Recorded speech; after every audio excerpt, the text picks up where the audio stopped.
Assalamualaikum warahmatullahi wabarakatuh. Dalam kesempatan ini, izinkan saya untuk memaparkan mengenai laporan keuangan mata kuliah pengantar akuntansi. Sebelumnya, saya memperkenalkan diri dengan Seframianti SEMAK, dosen akuntansi Universitas Banten Jaya Serang. Beberapa pengertian laporan keuangan menurut para ahli. Yang pertama adalah menurut Kasmir. Laporan yang menunjukkan kondisi keuangan perusahaan saat ini atau satu periode ke depan. Maksud dan tujuan laporan keuangan tersebut adalah untuk melihat kondisi keuangan perusahaan. Yang kedua adalah menurut Munawir. Laporan keuangan terdiri dari neraca dari suatu perhitungan laba rugi, serta laporan mengenai perubahan ekuitas. Neraca tersebut menunjukkan dan menggambarkan suatu aset, kewajiban, dan juga mengenai ekuitas dari suatu perusahaan dari tanggal tertentu atau dalam satu periode. Yang ketiga adalah menurut Ikatan Akuntansi Indonesia. Terdiri dari proses keuangan yang pada umumnya terdiri dari neraca, laporan laba rugi, laporan perubahan ekuitas, laporan posisi keuangan, serta catatan dan laporan lainnya. Mengenai materi akan penjelasan yang merupakan bagian integral dari laporan keuangan. Adapun mengenai pengertian laporan keuangan pada umumnya adalah laporan mengenai posisi kemampuan dan kinerja keuangan perusahaan serta informasi lainnya yang diperlukan oleh pemakai informasi akuntansi. Untuk selanjutnya mengenai fungsi laporan keuangan. Yang pertama adalah menyediakan informasi yang menyangkut posisi keuangan, yaitu terdiri dari aktiva, kewajiban, dan ekuitas. Sedangkan yang kedua adalah menyediakan informasi mengenai kinerja serta perubahan posisi keuangan suatu perusahaan yang bermanfaat untuk pemakai informasi akuntansi dalam pengambilan keputusan. Menurut pernyataan standar akuntansi keuangan 1, perusahaan menerbitkan minimal 5 jenis laporan keuangan, yaitu terdiri dari yang pertama adalah laporan posisi keuangan atau neraca. Yang kedua adalah laporan laba rugi komprehensif. Yang ketiga adalah laporan perubahan ekuitas. Yang keempat adalah laporan arus kas. Sedangkan yang kelima adalah catatan atas laporan keuangan. Laporan keuangan perusahaan jasa maupun perusahaan dagang yang sederhana terdiri dari satu adalah laporan laba rugi.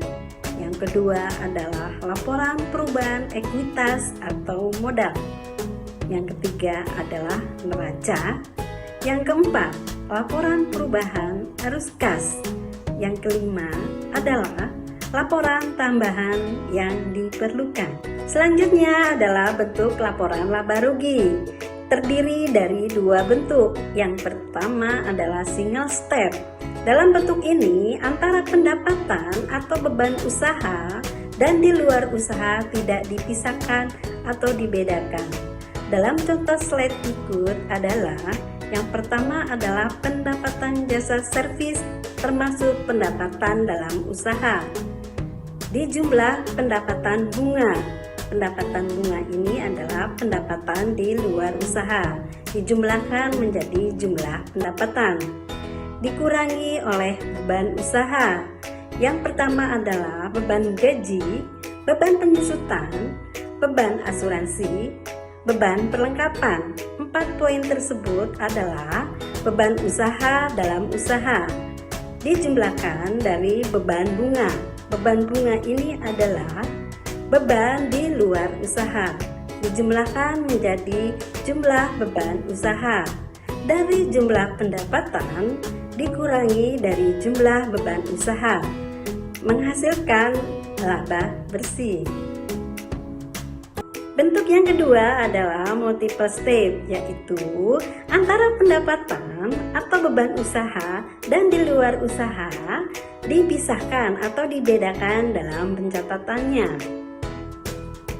Dalam contoh slide berikut adalah pendapatan usaha, yaitu pendapatan jasa servis dikurangi dari beban usaha, terdiri dari beban gaji, beban penyusutan, beban asuransi, dan beban perlengkapan. Jumlah dari pendapatan usaha dikurangi dari jumlah beban usaha akan menghasilkan laba usaha.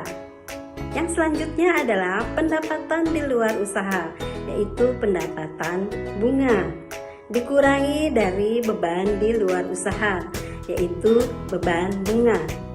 Dari pendapatan di luar usaha dikurangi dari beban di luar usaha, sehingga menghasilkan laba di luar usaha. Selanjutnya adalah laba usaha dijumlahkan dari laba di luar usaha akan menghasilkan laba bersih. Unsur-unsur laporan keuangan. Yang pertama adalah laporan laba rugi, terdiri dari akun pendapatan dan beban baik di dalam usaha maupun di luar usaha. Yang kedua adalah laporan perubahan ekuitas, yaitu terdiri dari akun modal awal, laba rugi yang diperoleh selama periode tertentu. Selanjutnya adalah brevet dan modal akhir. Yang ketiga adalah neraca, sedangkan neraca adalah laporan keuangan yang secara sistematis menyajikan posisi keuangan perusahaan pada saat tanggal tertentu, yaitu terdiri dari aktiva, baik aktiva lancar maupun aktiva tidak lancar. Yang selanjutnya adalah hutang, baik hutang jangka pendek maupun hutang jangka panjang. Yang selanjutnya adalah modal. Modal di sini adalah modal pada akhir periode. Untuk selanjutnya adalah bentuk neraca, terdiri dari dua bentuk. Yang pertama adalah bentuk stafel atau bentuk T. Dalam contoh slide berikut adalah aktiva posisi ada di sebelah kiri, terdiri dari aktiva lancar, yaitu kas, piutang, perlengkapan. Selanjutnya adalah aktiva tetap, terdiri dari peralatan, gedung, akumulasi penyusutan gedung, sehingga menghasilkan total aktiva. Untuk selanjutnya adalah posisi sebelah kanan, yaitu pasiva, terdiri dari hutang lancar, yaitu hutang dan modal, sehingga menghasilkan total utang plus modal. Nilai aktiva dan pasiva harus balance. Bentuk yang kedua adalah kontrol atau bentuk laporan. Contoh slide berikut adalah aktiva, yaitu aktiva lancar, terdiri dari kas, piutang usaha, perlengkapan servis, persekot asuransi. Selanjutnya adalah aktiva tetap, yaitu peralatan servis, dijumlahkan menghasilkan jumlah aktiva. Selanjutnya adalah kewajiban, yaitu utang usaha.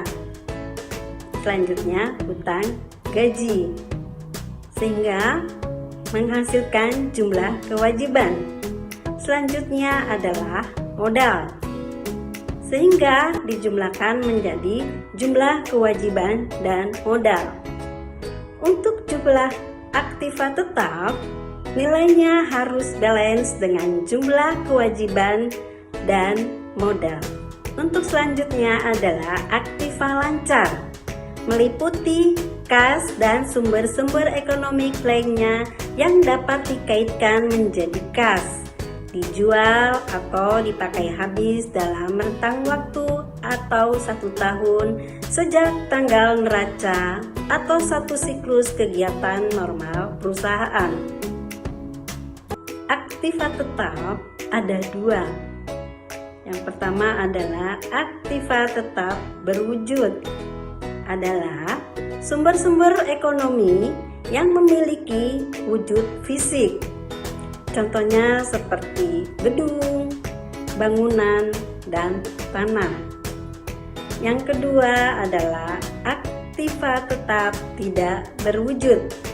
Aktiva tetap tidak berwujud ini tidak memiliki wujud, yaitu mencerminkan hak-hak istimewa atau kondisi dan posisi yang menguntungkan perusahaan dalam mencapai pendapatan atau laba.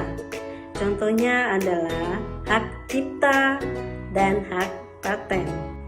Utang lancar. Utang lancar adalah utang yang akan dilunasi dalam waktu tidak lebih dari 1 tahun sejak tanggal neraca. Selanjutnya adalah modal pemilik, adalah sisa hak milik atas aktiva neto perusahaan. Yang keempat adalah laporan arus kas. Sumber datanya dapat diperoleh dari yang pertama adalah perbandingan neraca selama 2 periode. Yang kedua adalah jurnal penerimaan kas maupun pengeluaran kas.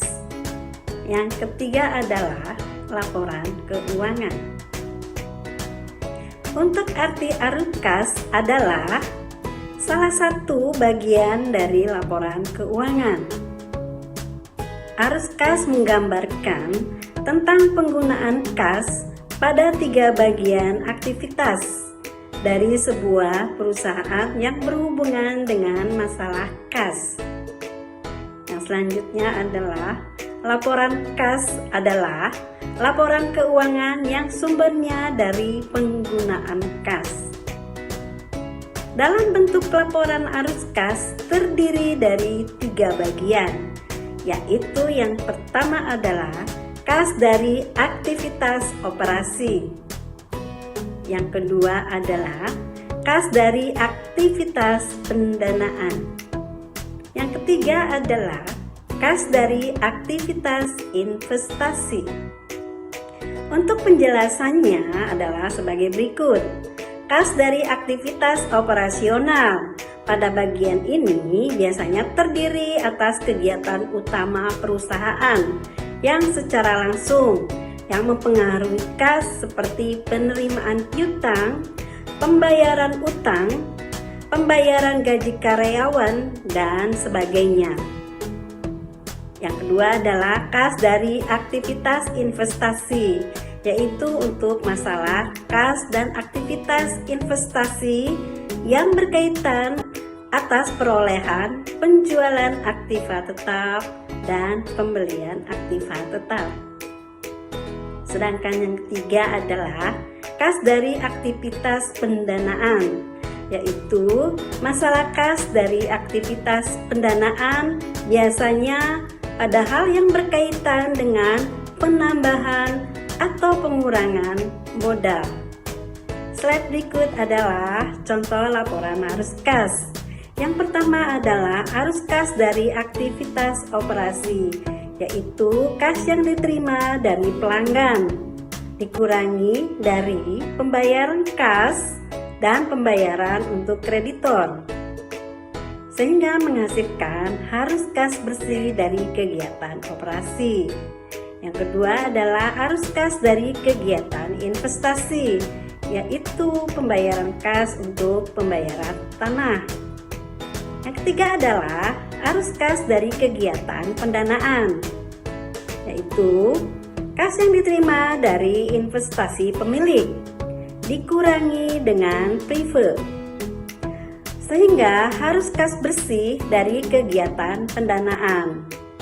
Sehingga harus kas dari aktivitas operasi dijumlahkan dari arus kas dari kegiatan investasi, dijumlahkan kembali dengan arus kas dari kegiatan pendanaan, sehingga akan menghasilkan arus kas bersih. Berikut adalah referensi mengenai pemaparan laporan keuangan. Demikian pemaparan dari saya mengenai laporan keuangan. Semoga bermanfaat dan menambah wawasan. Bertemu kembali dengan channel Chef Rahmianti. Terima kasih. Wassalamualaikum warahmatullahi wabarakatuh.